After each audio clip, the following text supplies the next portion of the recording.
All right, welcome on back, everyone, to this episode of First CSP, the channel dedicated to bringing you the first council shoulder patch issue from all councils in Scouting America, both past and present. I want to thank you all for tuning in today.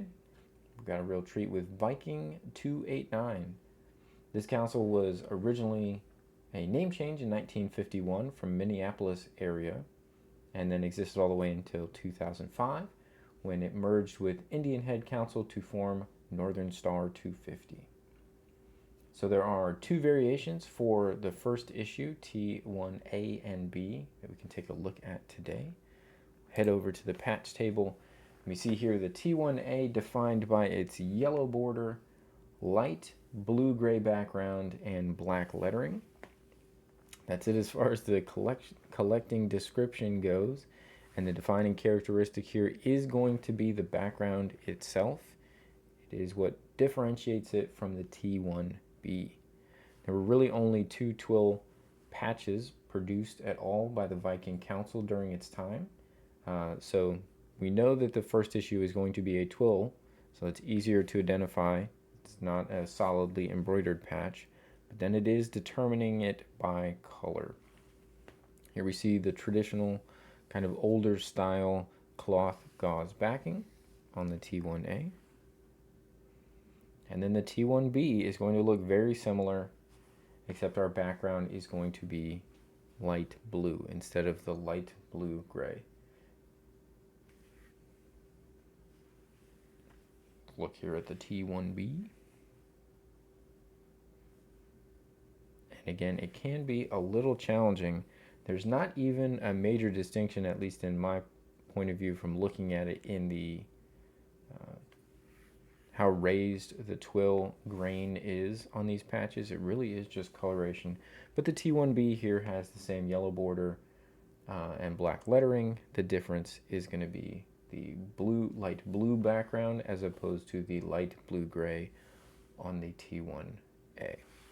So this is the T1B, again produced in a similar fashion. So we see the same gauze cloth backing on this one, and I think it will be most helpful to try and get these on screen together so we can see the differences in the color.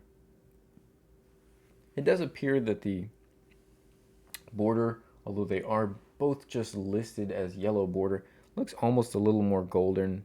This one looks a little brighter. That may just be age, but obviously the major discerning factor is certainly going to be the color of the twill. So the lighter one is going to be your T1A, and the darker one is going to be your T1B. That can, again, because of digital color reproduction, when someone's taking photos, depending on the lighting that's around, etc., identifying these patches just by themselves without the comparator right next to it can be very challenging. It might look like it's a lighter patch, but it's just the way that the photo was done, or maybe there was some photo correction that the camera did itself without even the person taking the picture knew. It can be a little bit more challenging to kind of see the difference between those. But that is your T1A and T1B. They then went to embroidered patches, and they did actually follow up with this same design, so we can take a look at that here real quick. The S2 is that same design. We've got the Viking ship as the center feature. We just see now the background, instead of being twill, is going to be solidly sewn. Now this is listed as a dark yellow border, light blue background, black letters. They also make note that the boat is brown. The boat was brown in the other two patches as well. But this is the only one that mirrors the T1A and B imagery, because the S3 then adds a fleur-de-lis to the patch. We don't have the S3 here in the collection, but the first three all look the same, with the third one produced, the S2, actually being a fully embroidered patch. Used to be some variations here that were recognized that's now collapsed into just a single variation, just S2, with a range of color on the border, background, and boat size, height, and width. So they've gone through a couple production runs, they all just now consider them together S2. So there's the S2. And then we'll close out. Let's put back up the A and B. Again, the T1A here at the top is going to be a slightly lighter background, and the T1B at the bottom is the darker background. So hopefully that's a great reference for you, especially if you're looking to pick one of these up.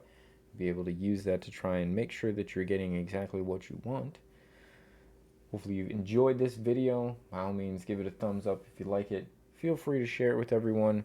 We'll be back again with a new episode tomorrow. New episodes every day dropping at 8 a.m. Central. That's 9 a.m. Eastern. And I hope you guys have a great rest of your day. See you on the next episode.